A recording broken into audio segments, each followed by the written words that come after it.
pagi. Assalamualaikum warahmatullahi wabarakatuh. Salam sejahtera bagi kita semua. Om Swastiastu, Namo Buddhaya, salam kebajikan.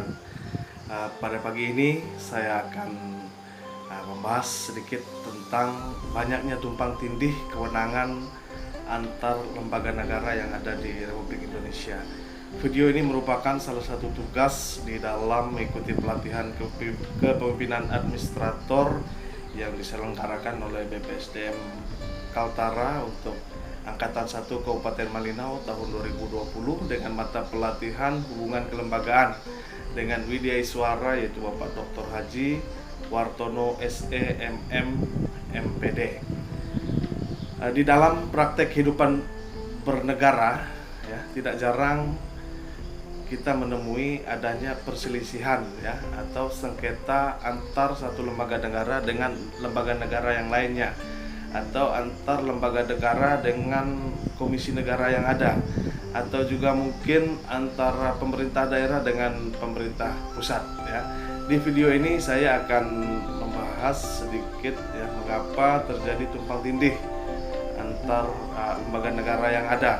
Dari beberapa referensi yang sempat atau yang pernah saya baca, bahwa munculnya sengketa atau tumpang tindih kewenangan lembaga negara itu disebabkan karena lahirnya lembaga-lembaga negara independen ya, dan ini telah mencabut atau mengurangi sebagian dari kewenangan yang dimiliki oleh lembaga-lembaga negara yang sudah ada jauh sebelumnya.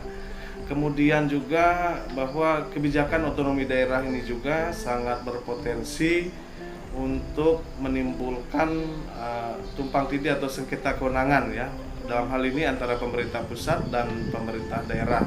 Kemudian salah satunya juga yang memungkinkan terjadinya tumpang tindih ini ya karena interpretasi yang salah ya dari lembaga-lembaga negara yang ada menilai kewenangannya. Jadi interpretasi yang salah ini juga bisa menjadi penyebab tumpang tindih kewenangan ya.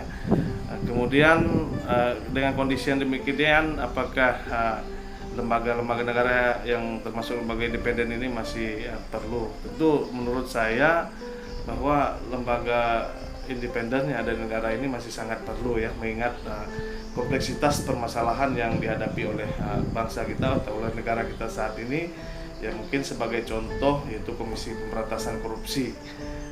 Negara sangat membutuhkan peran KPK ya sebagai lembaga independen, terutama untuk menyelesaikan permasalahan korupsi yang ada di negara kita, di mana permasalahan korupsi ini ya seharusnya ya diselesaikan oleh lembaga independen sehingga bebas dari campur tangan pihak manapun ya, karena kalau pemberantasan korupsi penyelesaiannya hanya dilakukan oleh lembaga pemerintah ya sendiri, tentu kekhawatiran kita atau takutnya ada keberpihakan kepada pemerintah itu sendiri. Makanya sangat diperlukan lembaga independen seperti salah satu contoh yaitu KPK.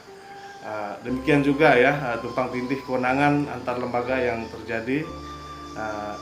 Mungkin sebagai contoh pada kesempatan ini yaitu dalam penanganan COVID-19 ya, dengan kewenangan yang dimiliki oleh Kementerian Kesehatan yang mengeluarkan Peraturan Menteri Kesehatan Nomor 9 Tahun 2020 tentang pedoman PSBB.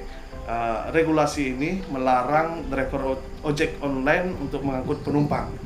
Namun pada Peraturan Menteri Perhubungan Nomor 18 Tahun 2020 juga justru di situ memperbolehkan pengendara sepeda motor membawa penumpang. Tentu kondisi ini akan membuat warga atau masyarakat menjadi bingung aturan mana yang harus diikuti. Bahkan dengan kondisi yang demikian juga mungkin ada warga, ada masyarakat yang menilai bahwa pemerintah tidak efektif ya dalam melaksanakan tugasnya. Oleh karena itu, sekali lagi menurut saya di dalam melaksanakan tugas wewenang masing-masing lembaga negara yang ada harusnya saling bersinergi ya. Harus dilakukan pembahasan bersama sebelum mengambil sebuah keputusan sehingga keputusan yang dihasilkan tidak membingungkan masyarakat ya, atau tidak terjadi tumpang tindih ya dalam melaksanakan kewenangannya masing-masing.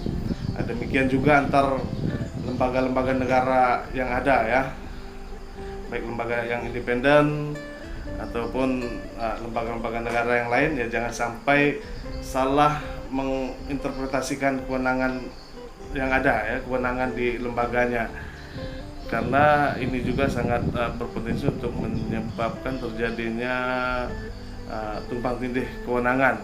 Demikian juga dengan regulasi ya terkait kewenangan yang dimiliki oleh masing-masing lembaga juga harus betul-betul jelas batasannya, sehingga masing-masing lembaga dapat melaksanakan kewenangannya dengan baik.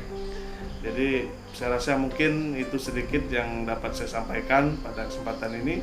Mohon maaf jika dalam penyampaian saya ada hal-hal yang kurang berkenan atau ada hal-hal yang salah dari penyampaian saya. Terima kasih, selamat pagi dan tetap semangat.